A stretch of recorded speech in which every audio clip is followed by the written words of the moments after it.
Alors, je m'appelle Titouan Lebosc, du coup, j'ai 24 ans. Je suis sportif de haut niveau en planche à voile olympique, donc la discipline olympique qu'on pratique ici au Pôle France à Brest. La majeure partie du temps. Après, on voyage aussi beaucoup, majoritairement en Europe, pour les compétitions et parfois les entraînements. Et je fais également des études de kiné donc à Brest ici que j'aménage en fait. C'est un double projet entre le parcours sportif et le parcours scolaire. Le kiné t'apporte quand même. Je me dis, kiné, on apprend les muscles, on apprend l'ossature, on apprend. Est-ce que ça t'aide ça dans le milieu sportif? Alors ouais, carrément, Ou c'est moi l'inverse, peut-être? en fait l'objectif des études de kiné, c'est pour m'assurer un avenir derrière après ma carrière sportive. Et c'est vrai que le contenu des cours de kiné m'intéressait depuis toujours, on va dire, et me sert dans ma pratique parce que forcément, je connais bien les muscles, à quoi ça sert, pourquoi je le fais, etc. Et c'est aussi ouais, pour avoir un équilibre, en fait, pas me reposer que sur la partie sportive, mais avoir aussi un équilibre entre le scolaire et le sportif et pas avoir de stress de me dire qu'est-ce que je ferai après ma carrière sportive, mais voilà, j'aurai ce statut, on va dire, de kiné et ce futur métier, quoi. Quand on est gamin, on a une vision, en fait, ce qu'on va faire, hein, ce qu'on rêverait de faire, et c'est plus ce qu'on rêverait de faire d'ailleurs. On a toujours des rêves quand on est gamin. Et on se dit, tiens, je ferai ça. J'aimerais que tu nous parles comment, en fait, tu t'es dit, je vais être sur une planche à voile, je vais en faire mon métier, je vais essayer de gagner de l'argent avec. Comment ça s'est passé pour toi? Alors, c'est vrai que j'ai beaucoup rêvé étant jeune de ces grands sportifs, de ces compétitions, les Jeux Olympiques, tout ça, c'est vraiment des choses qui m'ont fait rêver. La course au large aussi avec le Vendée Globe, j'ai grandi un peu dans la vallée des fous, on dit, à Port-la-Forêt. Et donc, c'est vrai que j'ai beaucoup rêvé de ces sportifs qui accomplissaient finalement aussi leurs rêves. Et donc, c'est ce qui m'a fait avoir envie de pratiquer un sport. Et moi, je suis parti dans la planche à voile. Et après, je me suis jamais vraiment dit, je vais en faire mon métier, je veux être champion olympique. Je me suis pas tout de suite dit ça. Je me suis dit d'abord construit un peu, surtout, en fait, je dirais sur le moment présent. Je me suis créé, on va dire, un petit réseau de copains, et puis on est monté un peu tous ensemble, on prenait beaucoup de plaisir, et c'est plutôt comme ça que j'ai un peu gravi les échelons. Je me suis pas tout de suite dit, je me suis pas dit quand j'avais 10 ans, je serai champion olympique un jour. Non, c'est pas ce que je me suis dit. J'ai gravi les échelons et puis au fur et à mesure, tout s'est bien déroulé. J'ai commencé par gagner mes premières compétitions et puis voilà, c'est venu un peu petit à petit, je pense. Et le fait d'avoir grandi aussi dans le milieu de la voile à Port-la-Forêt, tout ça, je pense que c'est ce qui m'a donné un peu ce rêve dans un coin de ma tête, même si j'en ai pas fait ma priorité absolue, quoi. Ouais, t'es gamin, t'étais assez proche de la voile, en fait. Ouais. Ouais, j'ai rapidement été proche de la voile parce que mes parents aussi faisaient de la voile. On allait en voilier des fois le week-end, pendant les vacances, tout ça. Et je dirais qu'il y a eu une petite transition. C'est en fait quand je suis rentré au collège, je suis rentré en section sportive voile. Et en fait, c'est là que j'ai vraiment. J'avais pratiqué avec mes parents avant, mais c'est vraiment à partir de ce moment-là où je suis rentré plus dans le mode compétition en voile, quoi. Ok. Et dans ton parcours, justement, qui t'a amené à ce que tu es aujourd'hui, est-ce qu'il y a eu une rencontre marquante ou un événement marquant, peut-être, qui t'a fait te dire, ah ouais, tiens, ouais, là, là, j'aime bien ce que je fais, là, je prends du plaisir. Ouais, je pense qu'il y a eu, je dirais, je pense un peu deux événements marquants. C'est à ce moment-là, quand je suis passé justement du primaire au collège, où en fait c'était le principal du collège qui connaissait mon père parce qu'ils avaient déjà travaillé ensemble et qui a dit ah, il faut absolument que ton fils rentre en section sportive voile et tout ça. Et donc du coup en fait, moi je suis allé un peu là-bas par hasard, presque au début. Et en fait j'ai très rapidement accroché. Donc ça je pense que c'est le premier événement marquant en fait qui m'a un peu lancé là-dedans dans la planche à voile et voilà. Et ensuite, c'est mon arrivée ici au pôle France à Brest. En fait, du coup, après ma seconde générale, en fait, je changeais de catégorie. Je passais de moins de 16 ans à la catégorie moins de 18 ans. Et en fait, je suis arrivé ici au pôle France. Et là, c'est vrai que j'ai commencé à côtoyer justement les athlètes qui allaient aux Jeux Olympiques, J'étais aussi entraîné par Faustine Méret qui était elle-même championne olympique. Donc c'est vraiment, je pense, quand je suis arrivé ici au Pôle France, que je me suis dit, ah ouais, les JO, en fait, c'est... Voilà, j'ai... Moi aussi, ça me fait vibrer et je suis là pour ça et j'ai envie d'y aller, quoi. Et c'est Ouais. vraiment, je pense, mon arrivée ici, le fait de côtoyer toutes ces personnes qui vibrent aussi pour ça, qui m'a vraiment donné l'envie de pousser le truc vraiment jusqu'au bout, quoi. Les JO, c'est quoi? C'est le Graal absolu Voilà, c'est ça. En fait, la planche à voile, du coup, c'est un sport amateur.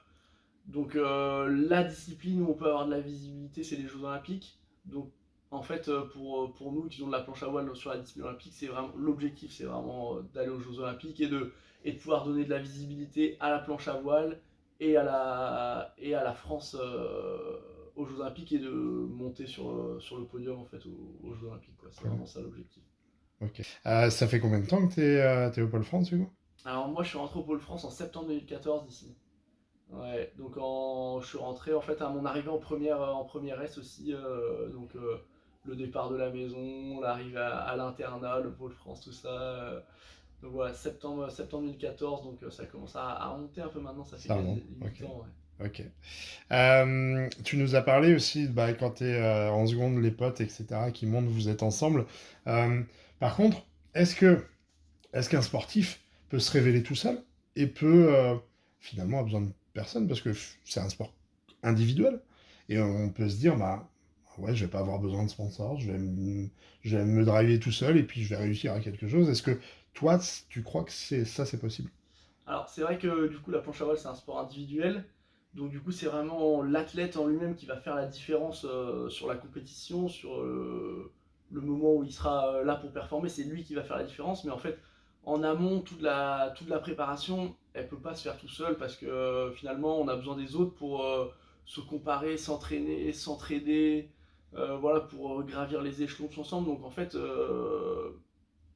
en France surtout, on s'entraîne vraiment en groupe. On a justement cette structure ici au Pôle France qui nous permet de s'entraîner ensemble au même endroit, d'avoir aussi les locaux. C'est quand même quelque chose de très important. Voilà, on fait beaucoup aussi de préparation physique, donc là on a des très bons locaux pour ça. Des entraîneurs, parce que finalement on a besoin d'être conseillé, d'avoir un regard extérieur, d'avoir des conseils au quotidien, donc les entraîneurs sur l'eau, mais aussi les entraîneurs, ils nous font le suivi, on va dire, de la programmation. À telle période, on va plutôt faire beaucoup de volume d'entraînement, proche des compétitions, on va plutôt être sur du qualitatif, travailler un peu plus de la technique, des points un peu plus fins qu'on a envie d'améliorer en vue de la compétition et tout ça. Et en fait, ben, après, avec l'expérience, tout ça, je pense que maintenant, j'arriverai plus à avoir une vision globale de mon projet sportif. Mais surtout, quand je suis arrivé ici, quand j'avais 16-17 ans, ben, pour progresser, il faut être guidé par ces entraîneurs et puis même les athlètes qui étaient plus vieux que moi à l'époque. Et c'est un peu des mentors finalement. Et puis après, ça, voilà, maintenant, moi, je suis peut-être un peu plus mentor des plus jeunes qui arrivent aussi. Et donc, tout seul, je ne serais jamais arrivé au niveau auquel je suis aujourd'hui, ça c'est sûr. Le milieu de l'entrepreneuriat, on voit beaucoup de réseaux BNI ou plein de réseaux d'entreprises. Est-ce qu'il y a aussi cette culture de réseau dans le milieu de la voile? Ouais, carrément. Bah, par exemple, il y a on va dire, il y a des structures qui sont un peu plus privilégiées que d'autres. Par exemple, ici à Brest, on a un très très bon groupe d'entraînement, donc du coup, ça permet de rapidement élever le niveau vers le haut. Il y a aussi des entraîneurs qui sont plus ou moins bons sur certains domaines que sur d'autres. Donc moi, si je veux m'entourer, par exemple, plutôt sur un domaine, je vais venir chercher cet entraîneur. Je sais que... Donc ouais, le réseau joue beaucoup dans ce milieu-là. Donc dans la voile aussi, il y a besoin de partenaires. Chez Unique Informatique, on aime les valeurs du sport, de l'entreprise. Et c'est pour ça qu'on a été vers toi aussi, parce que ça nous touche. Est-ce que tu peux nous raconter brièvement ta rencontre avec Unique Informatique, comment ça s'est passé? Bah ouais, c'est vrai que la planche à voile, en fait, c'est un sport qui est amateur. Donc on a... Finalement, on n'a pas de prize money sur les compétitions ou de choses comme ça. On va avoir des aides de la fédération ou de, c'est plus, on va dire, de la reconnaissance sur les résultats, mais bah, voilà, pour acheter le matériel, tout ça, il faut des moyens financiers. Donc c'est pour ça que En fait, au tout début, avec Unique Informatique, moi je cherchais des moyens quand j'étais à la sortie du lycée, quand j'avais 18, 19, 19 ans. Et en fait, donc, déjà, c'est pas simple de le faire tout seul. Voilà, donc j'en avais parlé avec mes parents, tout ça. Et en fait, ça s'est fait avec ma mère qui travaillait à Briec, là où est implanté Unique Informatique Ouais. aussi. Et en fait, elle connaissait du coup Benjamin. Et puis, il y a eu du lien. En fait, moi, je suis allé voir Benjamin. Et très rapidement, Benjamin il y a eu Nestor, un. Ouais, le gérant le co-gérant d'Unique, ouais. ouais. Et Ouais. donc, du coup, il y a eu un très bon lien qui s'est fait rapidement. Et donc, ils ont proposé de m'aider. Et ça a été une super aide pour moi. Ça m'a permis un peu de décoller. C'était un des premiers partenariats que j'avais. Et ça. Ouais, ça m'a vraiment permis de décoller. Et donc, voilà, c'est comme ça, par le biais de ma mère, que ça s'est fait. Pour un sportif, à mon niveau, le niveau de résistance à l'échec est encore plus grand. Quel est ton rapport avec la réussite et avec l'échec? Alors, c'est vrai que je pense que dans mes années jeunes, jusqu'à mes 16, 17, 18 ans, je pense que j'avais quand même beaucoup de réussite. En fait, je pense que quand on est assez jeune dans le milieu de la planche à voile, le talent permet de faire assez rapidement des très bons résultats. Je pense que j'étais plutôt talentueux étant jeune parce que j'ai eu des très très bons résultats. Et arrivé là, vers la fin de mes années Est-ce jeunes, que ce serait pas aussi l'insouciance et puis le fait que ouais, le c'est ça. danger, et plus on vieillit, plus le danger ça Ouais, fait peur. Ouais. sans doute aussi. Et en fait, arrivé vers la fin de mes années jeunes, en fait, voilà, j'avais été champion du monde, champion d'Europe, plusieurs fois champion de France. Donc, je pense que j'avais eu un peu tous les titres que je pouvais avoir. En fait, c'est quand j'ai commencé à remettre mes titres en jeu. En fait, j'ai remis mon titre de champion du monde ISAF en jeu, en fait, dans ma dernière année jeune. Et en fait, je suis passé un peu à côté de la compétition. J'ai fait cinquième alors que l'année d'avant, j'avais gagné et que généralement on est plutôt meilleur la deuxième année que la première année. Donc ouais, je pense que c'était vraiment le premier échec que j'ai eu dans ma carrière. Alors ouais, c'est vrai, je sais pas si on dit échec, tout ça, mais c'est vraiment, je pense que c'était vraiment un moment qui m'a permis d'apprendre beaucoup parce que c'était la première fois que vraiment je me retrouvais face à une grosse contre-performance et que forcément j'étais triste de mon résultat. En plus c'était en Nouvelle-Zélande, j'allais traverser la planète pour aller là-bas. Ouais, il y avait pas mal de choses qui ont fait que ouais, j'étais déçu de cette performance et derrière en fait je me suis dit bon bah ok, là j'ai pas fait ce que je pouvais, mais voilà, tout ce que j'avais derrière moi, je l'avais acquis. Et je me suis dit, ouais, il faut que je me relance. Et donc je suis arrivé dans mes années, du coup, je passe en senior, en 18 ans et plus. Et donc là, pareil, on est finalement contre le champion olympique, parce que c'est 18 ans et plus, quoi. Donc on se retrouve dans la catégorie, il y a tous les meilleurs.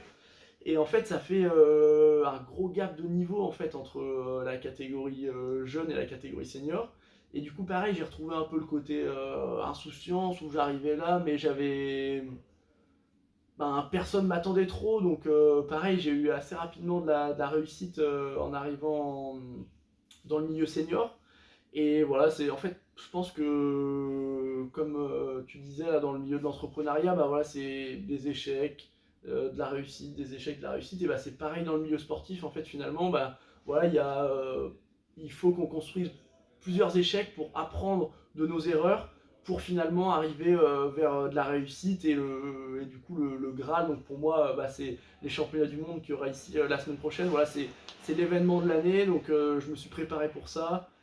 Voilà, il faut que je réussisse vraiment. Donc j'aimerais plutôt être en réussite. Après, voilà, je vais construire ma semaine petit à petit et je verrai où ça me mène. Et j'essaierai de ne pas reproduire les mêmes erreurs que j'ai pu faire par le passé sur certains paramètres, par exemple, de la performance. Et donc, c'est ces échecs qui m'ont permis d'apprendre. Et voilà, quand on arrive sur des événements comme celui de la semaine prochaine, le championnat du monde où vraiment on a envie de performer, bah voilà, on essaye de mettre tout ça bout à bout pour se donner le plus de chances possible de performer finalement. Je vais te faire demander un effort d'imagination. Imagine que tu reviens à 10 ans et on revient dans le passé. Ton toi de 10 ans rencontre ton toi d'aujourd'hui et te dit bah, je veux faire ça plus tard, je veux être à ta place plus tard, ce qui va se passer. Quel conseil tu pourrais lui donner? Alors il y a 10 ans, je pense que le meilleur conseil qu'on aurait pu me donner, c'est vraiment de prendre du plaisir prendre du plaisir dans ce que je fais. C'est, je pense qu'il m'a toujours un petit peu guidé aussi, mais je pense que quand on prend du plaisir à faire les choses, en fait, ça, tout se fait assez naturellement. Et je pense que le meilleur conseil qu'on aurait pu me donner il y a 10 ans, ce serait ça. Prends du plaisir, reste toi-même, et Et après tu verras où les choses te mènent. Mais si tu gardes le plaisir, je pense, au centre du projet, bah, c'est comme ça que tu vas gravir les étapes, le quoi. plaisir sans la pression. Le Ouais. plaisir Sans la pression. sans la. Ben, moi, par exemple, je retrouve du plaisir avec de la pression aussi, parce Ok. que voilà, c'est ces gros événements comme on va avoir la semaine prochaine qui font que ça me booste aussi et que je suis là pour ça. Finalement, la compétition, c'est ce que j'aime. Donc, quand j'ai de la pression, j'arrive à prendre du plaisir, justement, malgré l'enjeu et tout ça. Et je pense que c'est ça qui est un peu fondateur aussi de mon projet, de mon parcours. Quand tu te balades dans la rue, quand tu vas n'importe où tu vas, l'architecture, c'est de l'art. Donc on a partout où on met les yeux de l'art. Les tableaux du cinéma, des livres qu'on lit. Il y a quelque chose qui nous fait un effet waouh. Est-ce que toi, ça t'est arrivé d'avoir quelque chose ah ouais, c'est une évidence, ou ça me fait changer la vie, ou est-ce que toi, tu as eu cet effet-là? Alors, je pense qu'il y a. Alors, je suis pas forcément un grand lecteur, je regarde pas forcément beaucoup de films, tout ça, mais je pense que des films qui m'ont marqué, c'est le film de la victoire du Vendée Globe de François Gabard en 2016. Ça, c'est vraiment un film que j'ai adoré. J'ai trouvé finalement l'aventure humaine vraiment forte, et c'est un peu ce que moi aussi j'ai envie de vivre à travers mon projet dans la planche à voile olympique. Et il y a aussi un livre de Martin Fourcade sur le biathlon et sur sa carrière, où il explique ses compétitions, comment ça se passe, tout ça, ce qu'il ressent assez précisément. Ce livre m'a pas mal marqué aussi, et m'a beaucoup inspiré. Je me suis retrouvé dans certaines de ces situations. Forcément, j'ai pas l'aura de Martin Fourcade, mais moi, dans ma pratique, je me suis retrouvé dans certaines de ces situations, et j'ai vraiment aimé ce livre. Ouais.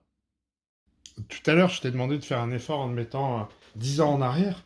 Maintenant, je te vais demander l'écart, l'inverse opposé. Euh, je vais te proposer qu'on aille en 2032 et qu'on aille voir Titouan bah, où il est. Et dis-nous ce que tu vois.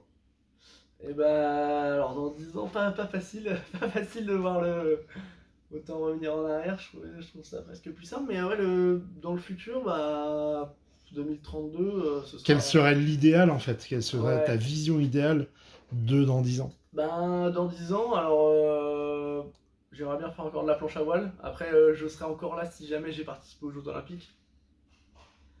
Donc, je pense que je serai encore là si j'ai même fait un podium olympique.